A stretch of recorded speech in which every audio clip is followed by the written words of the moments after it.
What's up, everybody? It's your host with the most, man. It's your boy Todd the Barber, man. I'm here with Drop the Mic podcast, man, presented by the Barber Collection. This is one of my favorite clients, man. This is Mr. John Mathis, man. He is the owner. What's the name of your business, Mr. John? Third Coast Developers, Third Coast Imports, here in Houston, Texas. Okay. So how long you been doing this, Mr. John, with your imports, with your developing and things like that? Can you give them a little bit of an insight of exactly what y'all do and what y'all provide? Since 2017, we've been Houston's #1 aluminum fence and gate manufacturer and installer in the Houston area. If you look us up online, you can see some of our projects where we work with corporations, we work with neighborhoods, HOAs. We're giving you those decorative gates that you see at people's homes, businesses, custom, traditional designs. So we have pretty much all the aluminum gates and fence options available for pickup, or we could have it for installation as well. So we've been doing that in Houston since 2017, going on 8 years, 9 years. Okay. So how did you get into that type of business?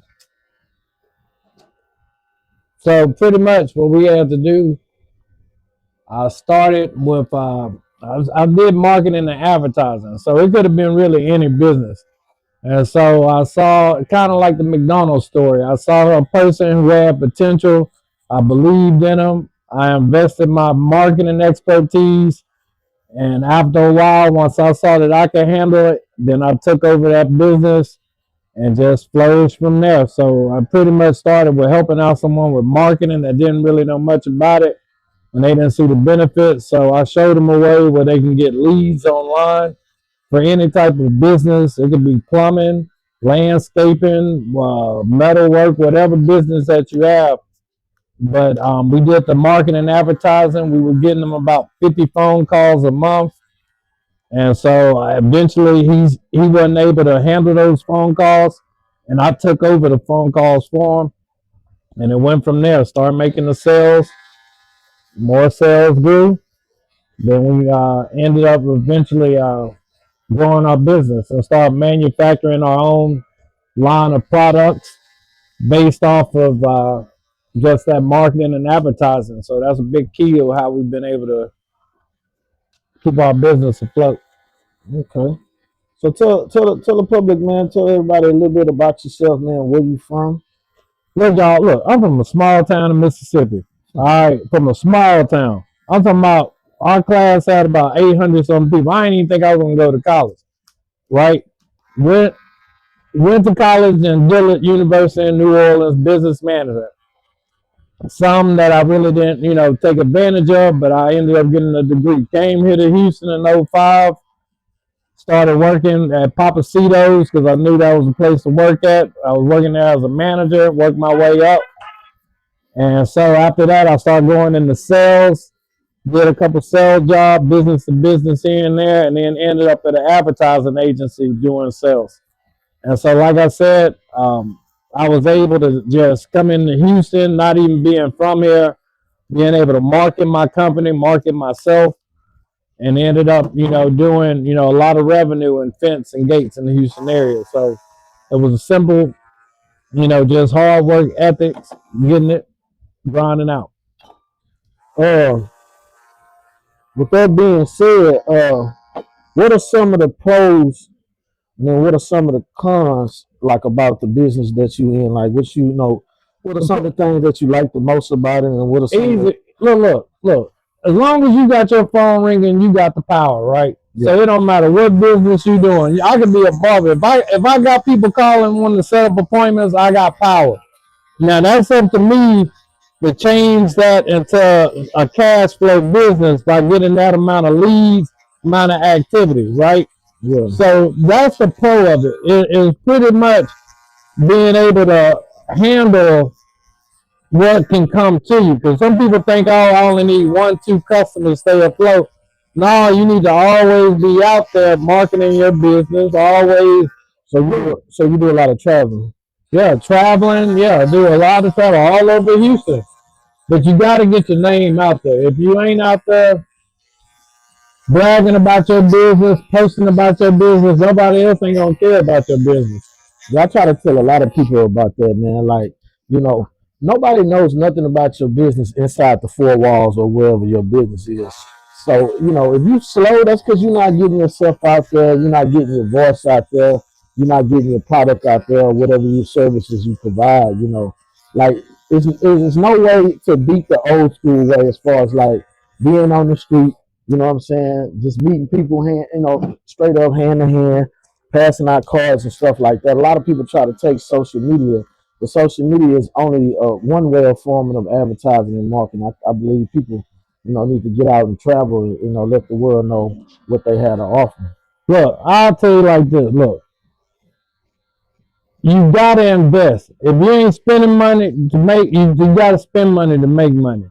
Like for instance, if you got any type of business idea, you need to advertise your business. I'm talking about you gotta spend money because you gotta think about it. If I spend say $1,000 a week, and if that $1,000 a week generate me $10,000 in business, that's like a $9,000 pretty much profit from just that alone, from that $1,000 investment in your business. But your product got to make sense to where it covers the cost. So even if I get one customer, it covers the cost of my advertisement. It takes some time. It ain't gonna work overnight. You gotta put in the work. You almost gotta give it almost 2-3 weeks. So you really gotta come out of $3,000 just to see that return and be comfortable. But if you think you're gonna put the $1,000 down in your advertising and get it overnight, it could happen. Sometimes it does, sometimes it don't. I know right now if Todd told me, hey man, go out there and get $30,000. I know, all right, bet I can go spend 2,000 in advertising right now, generate about 50 phone calls in a week. Out of them 50, if your closing percentage is 30%, that's damn near about 15 of them people. But a lot of people don't understand the percentage game. You know what I'm saying? Yeah. So you got to explain that to them. So say somebody don't have $2,000. So what do somebody do if they don't have money for advertising? Look. I started this business with $500. I put $500 in the Google ads. I went to Google them keywords. When people Google fence repair, I put to where I showed up at the top. I spent $500. Me and my homeboy spent $250, actually $250. We split it. For 3 months, we did that. Every day, we got about 35 calls a month. Out of them 35, 30% of them people closed, but the average ticket price the clients were paying were $2,000 and up. So by me spending $500, we were able to get almost 10 clients that spent over $2,000. So that's what I say. You got to invest in your company. And people talk about referrals and all this.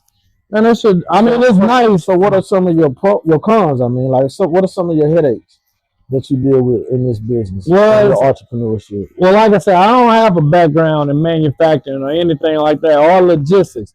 But as I started to grow my business, there's some things that you learn. So it is a learning curve in whatever you do.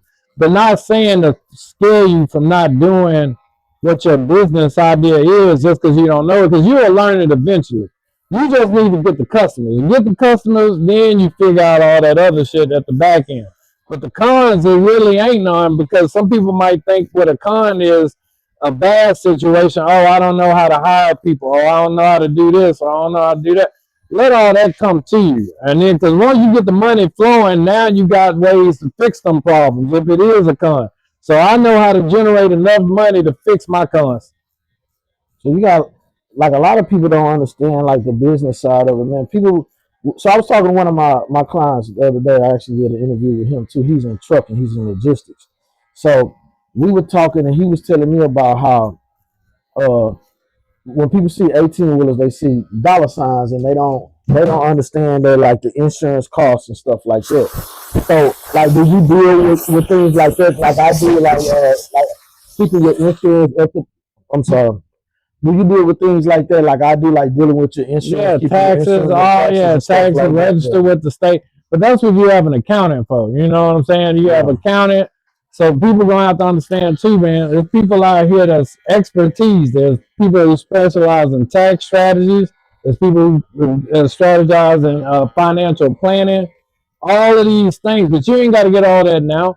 As long as you got your account to make sure your taxes straight at the first year, first 2 years, then you can kind of see what you need from there. But it ain't no con to scare you from doing what you want to do. So how do you balance your personal life, your family life with your business, being a business owner? So when I want to do something, I want to go out of town. You know what I do? I turn off the lead machine. Okay. So when I'm here in town, I turn on that lead machine. The phones ring. When I want to go home, when I want to go out of town, I turn off the lead machine. So the leads stop coming in because we got jobs backed up. So it gives my life a balance, you know, because it's almost like if you constantly on people's face and you ain't in their face no more, then yeah, it'll drop off, and you'll notice that when you're spending the money. So if I don't want it, I mean, if I want to spend more time with the family, I could tone it down, the leads a little. I don't need 50 phone calls. I might just need 20 phone calls because I know what my closing ratio is. You got to know how many customers it takes for you to actually get a client. That's something a lot of people don't be understanding. Like everybody ain't finna be your client just because you walk up to them, but it's all a numbers game. The more cards Ty gives out to clients, to potential clients, the more his schedule gonna be bagged up. If he only giving out 5 cards a day, he might get one person. But if he double that, triple that, or quadruple it, now he's getting about 4, 5 clients a day. It's simple math. It's all simple math. And like I said, you ain't gotta be no rocket scientist to know all this. You just gotta get the people to buy your product, get the people around you, reach out to the right people. Like I said, it'll fix all any cons, you know, you might see, you know, in the industry. What are one of the, like, what is, like, how can I say it? What are some of your greatest achievements in this fencing business that you have? Well, like I said, look, we started out like marketing as a marketing company at first, and we grew this into a business. One thing that I'm proud of is that by now I'm out here flying overseas, flying to meet with manufacturers because we manufacture our own fence line, our own fence product, right? I would have never thought 8 years ago that I would be in that position where I'm taking trips to go negotiate deals with foreign investors, things like that. So it's something where you can, you know, I feel as a big achievement for me because, like I said, I didn't know where that would take us, and I don't know where it might take us. It might take us further up to where we get more contracts with the government, more contracts with larger people. But the sky's the limit. Like I said, as long as you keep that lead machine on, putting that money in that advertisement, I don't care if it's TikTok, I don't care if it's Facebook, I don't care what it could be. Facebook and social media gonna be your best one. Have you ever watched? It's like I guess a little documentary about Mattress Mac. Yeah, Mathis from Mississippi, and that's how him and his wife moved to Dallas, and then they moved from Dallas to Houston with a box truck and like $500. And that man said, I remember what he said. So they were sleeping in the warehouse. Yeah, sleeping in the warehouse. But you know that man, like he said, I think he had about $10,000. He put an ad in the Houston Chronicle at the time. Cause he didn't even have the furniture. He said he put $10,000 as something. He said when he put that one ad, put that money in that, his company blew up overnight off of one ad in a newspaper. That's why you see Mattress Mac advertised every single day. Out of all the furniture companies in Houston, that man got to compete with, but you see him the most. You tell me over 8 million people, damn near 7 million people all know who Mattress Mac is because he's always in your face. That's what I'm saying. You got to be in people's face. It's all a numbers game. He knows how many days he needs to run advertisement to get amount of people to come in his door by the weekend, by Saturday. So, like I said, I mean, it's just he's a smart man. He's a smart businessman. I really respect him. Yeah, he's a fan favorite, man. The city loves Mattress Mac. Johnny Dane too, all of them. You got to be in people. All these popular people. Houston ain't like Hollywood, but Houston is not Hollywood. But we do have our own celebrities, and it's funny that our celebrities are selling some. From Johnny Dane to Mathis Mac, these people are salespeople, and they're more popular nationwide. Who we know like that in Dallas? Who we know like that in California? We don't know. But I bet you people in Boston, I bet people in California know about Mathis Mac and Johnny Dane because they be out there, and that's how you got to be with your business. So, do you plan on passing this down to your children eventually? If they want to, if they want to go into what I'm going to, but like I said, I bought enough into the business with my manufacturing where I have assets, some that I can, actual product that we have, to where if they want to continue it or if I want to sell it, but you set yourself up to be sold, to where you can start another business. That's what I was taught. So you will sell your business eventually? Yeah. If somebody want to buy it and give me a right offer, because like I said, it don't take me much to duplicate or start up another business as long as you know to go advertise and go put yourself out there and spend money. I would say I think you found your niche in what you do. I don't even know if it's my niche. My niche could have been plumbing. It could have been something with it. It could have been whatever. Really, I could have sold Christmas trees. All I care is this. Because when I first met you, I met you as a advertiser. Yeah. And in marketing. Yeah, and I was always big, and that was the one thing that pissed me off. We go up and down Westheimer, and you see so many businesses open up that don't restaurants. You got to think about all these restaurants in Houston. They close down. They popular for 1 week, and then they die down. You go on their Facebook page, you go on their Instagram page, they ain't got no posts, no nothing. It's like you gotta be like McDonald's out here, like in everybody's face, non-stop. You gotta be in people's face. That's why Breakfast Club did so well. That man Marcus, he be out there every morning, or most of the mornings when he first opened up, shaking people's hands. No, who else in Houston? Nobody else in Houston don't be doing that. You don't see Turkey Leg has I don't see how that other dude that had that breakfast spot on Westheimer, how he shut down. He used to be out there with that sign. Which one? Remember he had the little breakfast spot that was right there at the Shadow Bar? What, a Shawnee? No, by that Pizza Hut over there off of Westheimer. The little small Pizza Hut by that what was that? The T spot over there. Oh, you talking about with a Pizza Hut on the strip? Yeah. Across from the lake. He closed down too though. But it's hard. That's what I'm saying, man. It's hard because these companies, there's so many restaurants. There's so many this. But you got to be in people's face. You competing against DoorDash, Yelp, all these things. And you got to be on there. When people say, a lot of folks move to Houston, they don't know about Mathis Mac until they turn on their TV or turn on their Facebook. They ain't never even met that man in real life, but people from Houston, they done been to his store and seen his animals that he got. They know this dude because they done been to his location 2-3 times throughout their life.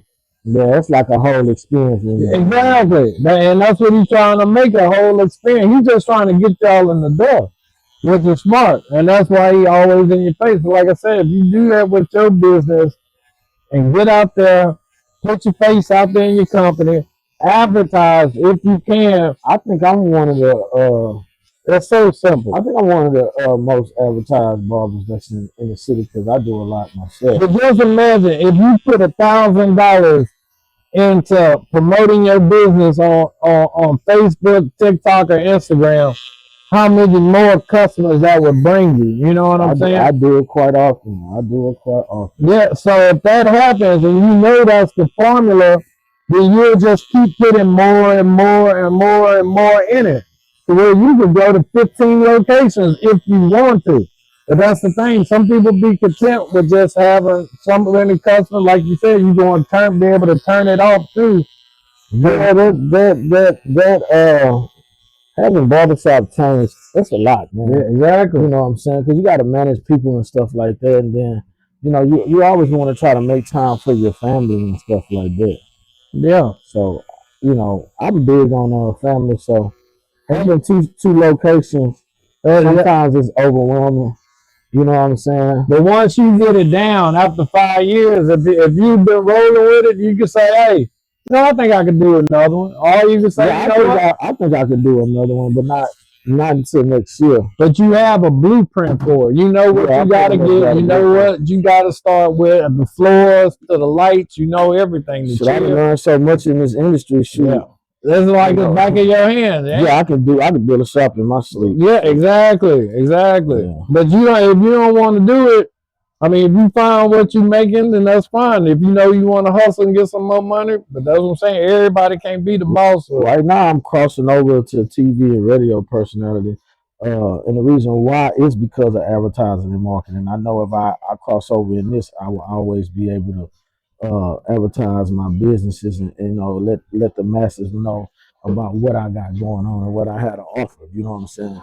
Mm-hmm. So, Drop the Mic podcast has been getting a little buzz lately. You know what I'm saying? We've been getting quite a few comments and what I'm saying, people asking for more. So, in this platform here, I I choose to do what I'm doing for the purpose of what we're doing right now. I'm interviewing the heart of the city.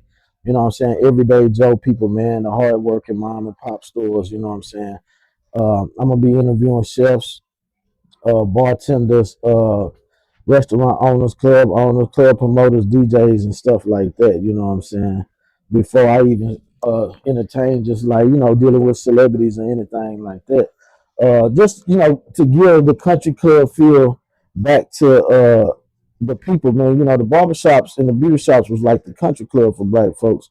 We would go there, we would network, we would advertise, we would get advice like what you're giving right now to the people, you know what I'm saying? But we don't have that no more. With people setting appointments, they walking in, walking out the shop. Yep. You don't have your OGs in the shop, your TTs, playing checkers and stuff, all those, and dominoes and cards and stuff. They cheered all day. Learning from their trials and tribulations throughout life, you know what I'm saying? So that's one of my main goals, is to bring that back, you know what I'm saying, to the hair industry by having this podcast and this platform. Yeah. So at the end of every segment, John, of the podcast, what we like to do is we like to give something inspirational or something from the heart we would like to tell the people. You know what I'm saying? It's uncut, uncensored, so you can say what you want, just some a powerful message that you really, really want to tell the world. Doesn't matter exactly if it has something to do with your business, my business, or anything else. Just something to inspire your peers, the youth, and help the elders out in life. Well, if anything, look, I'm on the business side of helping people start a small business, right? So, like I said, if you got any idea, people got to understand with this AI stuff coming out, it ain't going to be all these office jobs that people think. So, it's going to be based on things that products that you could actually sell. That's why you see on TikTok, them doing a lot of their stuff, how they do it now with people selling a product, because you're going to have to do something to bring in some income. So, like I said, if you got a product, you believe in the product, put money on the product. Go out there, advertise it, just like Mattress Mac advertises furniture, just like Johnny Dang advertises jewelry. And Johnny Dang ain't the best jewelry maker, and Mattress Mac ain't the best furniture salesperson.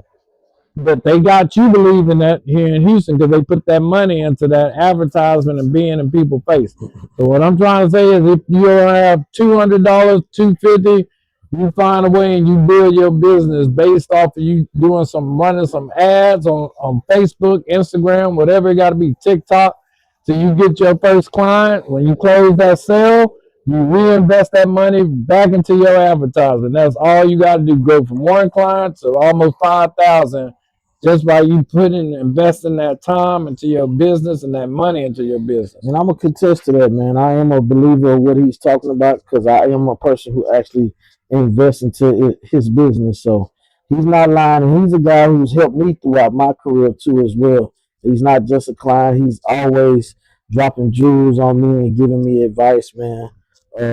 He's a guy who's unorthodox with his thinking and his beliefs, just like I am. We always sitting here doing this, having conversations like this every time I service him. He's been one of the people who encouraged me when I started the membership for my clients. So Oh yeah. for those of y'all that don't know, I have a monthly subscription where you can pay me monthly for a haircut, because a lot of times people don't have money right then and there to pay for a haircut. So He was the first person doing that. yeah, and a lot of people don't know that. You know what I'm saying? I'm the godfather of the haircut membership. I am the first, you know what I'm saying? So he actually helped me come up with some of the concepts of how the membership uh is provided. So, you know, what he's saying, y'all, man, y'all please take heed of his jewels, you know what I'm saying? Listen to some of the things that he's talking about, you know what I'm saying?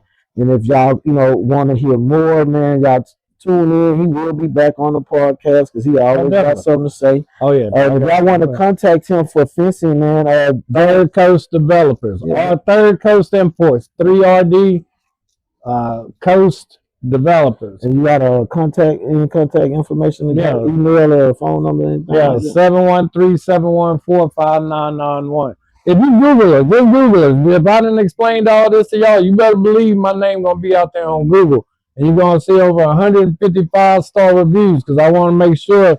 And that's another thing, business owners, you got to make sure your reputation is on point.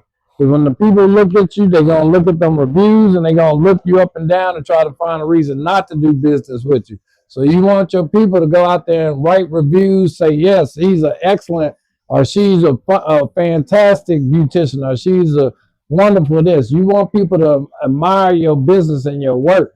And you want to encourage them to write about your business so you can get more money. It makes it a lot easier when you advertise and they go search for you and they see you got a good reputation. That pretty much closes 80-90% of the deal right there.